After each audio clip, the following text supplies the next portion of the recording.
Craig Smoak, we're talking Spartans and Michigan State. Yeah, talking Michigan State, just taking a look at their schedule for 2025.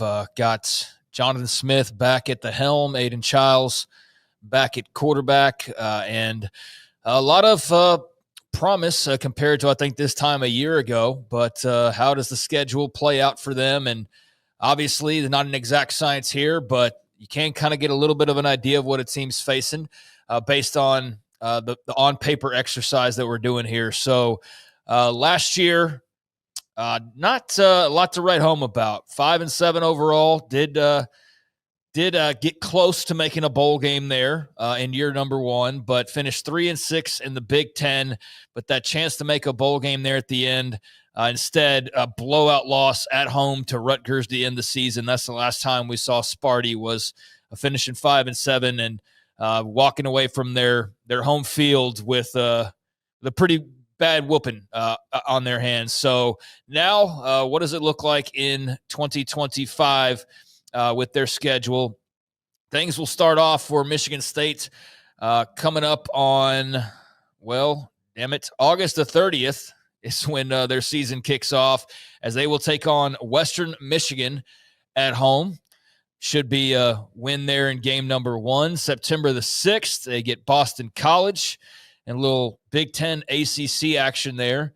September 13th, you will close out the non-conference schedule with Youngstown State, and then get into Big Ten play the following week. But not a lot to write home about in that non-conference schedule. I mean, Western Michigan should be a win. Youngstown State should be a win. Boston College, I guess we'll see ultimately, but they don't have Castellanos at quarterback anymore. So I don't know. I think Michigan State could muster out a 3-0 start without too much stress. So that's probably, I would think, the expectation up there in East Lansing. But we'll see. That BC game could go the other way. But you definitely feel confident starting off at least at 2-1. So then September 20th, get into conference play, and you'll open things up on the road at USC. And that is then when they will turn around the following week and get their first bye on September the 27th. So 4 games to open up the year. First 3 all at home: Western Michigan, Boston College, Youngstown State. And then their first road trip will also be their first Big Ten game as they go to LA to take on Lincoln Riley and the Trojans. Yeah, this is, you said it should be at least 2-1 in the first 3. Not sure, Boston College will be interesting to see Bill O'Brien in year 2. And we talked about them back in the ACC, but at Game Time, we revel in life's impromptu moments, like cheering on your hometown team at a Friday night baseball game or dancing the night away at an intimate concert. So we built a ticket marketplace that makes it faster and easier to get into your favorite events at a moment's notice. Discover incredible live experiences, real-time price drops, see your seat view, instant checkout, mobile tickets, and best of all, Game Time ticket coverage. Score the best deals on great seats with Game Time. At USC, USC is probably a little bit ahead of them, obviously, but this will be a really interesting one to see how both those teams respond that day and where they are. Especially, with the way that the USC has been really aggressive lately. So I think you'd be comfortable if you're Jonathan Smith and 2-2, but probably I would think they've got a great shot to be 3-1 out of that first 4. I think 3-1 is a minimum requirement. Obviously, at USC, we think they're better. We think they're a lot better, but with him getting another year under his belt and kind of being able to build his own roster, I think 3-1. I know Boston College is a good football program, but on and off, I think 3-1's a minimum standard. So they will come back after the bye week in October the 4th. They are at Nebraska, so trip to Lincoln. It'll be followed by a home game against UCLA.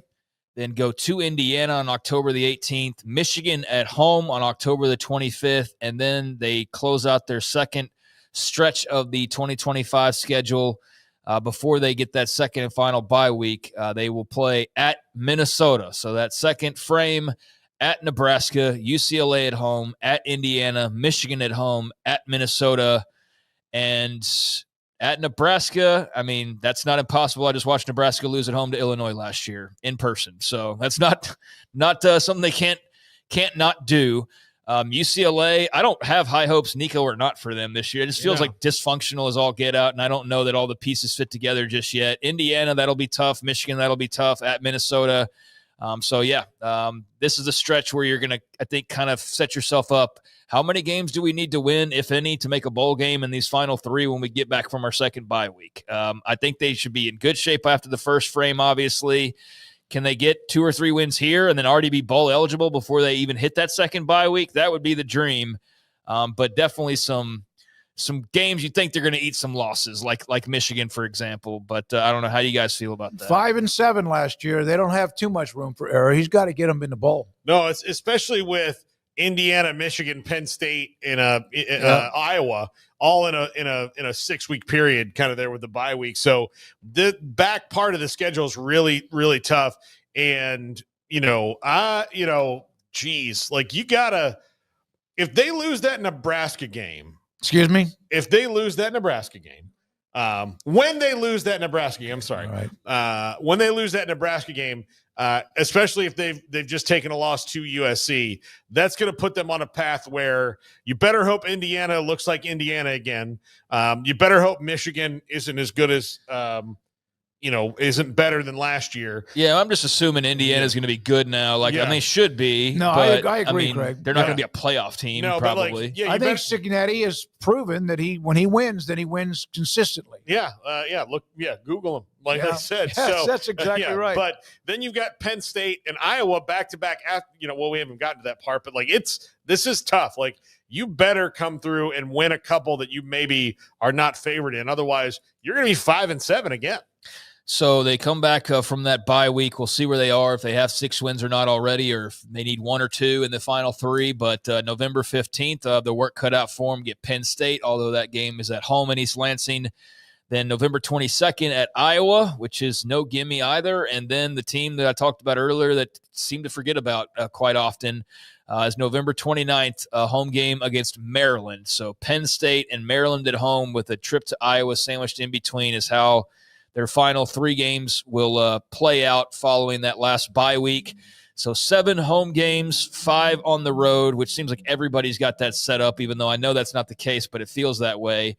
And then you've got, for example, no Ohio State, no Wisconsin on this schedule either, no Illinois on this schedule. So those are just some of the teams they will miss out on that may be to their benefit, but they do get Michigan, they do get Penn State, they do get Indiana, which – quite honestly, I have to say them before I say USC or Nebraska. I agree. That's just being fair. Actually, you're mean as hell, but I agree with you. I think I'd put Iowa above them as well, Yep. Especially on the road in Iowa City. So, yeah, let's see. 2-0, 2. You gonna give them that Boston? I'll give them the Boston College game.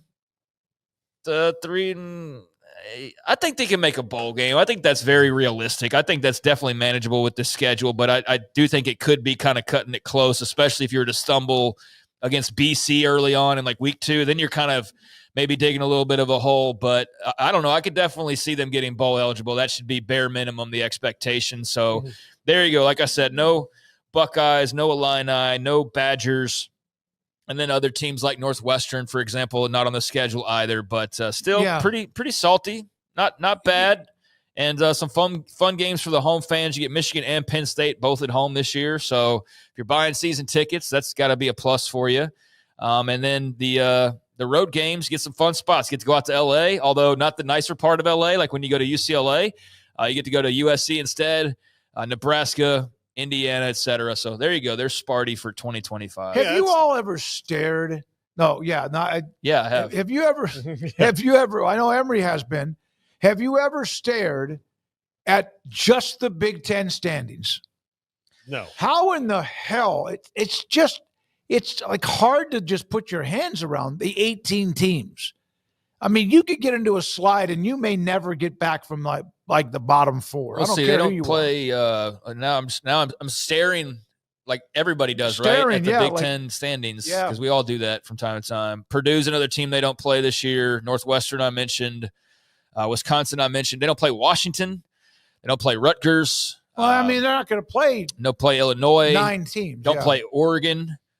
So they do miss out on a couple of the bigger names, like Oregon, for example, and who was the other one I mentioned? Wisconsin, yeah. So yeah, there you go.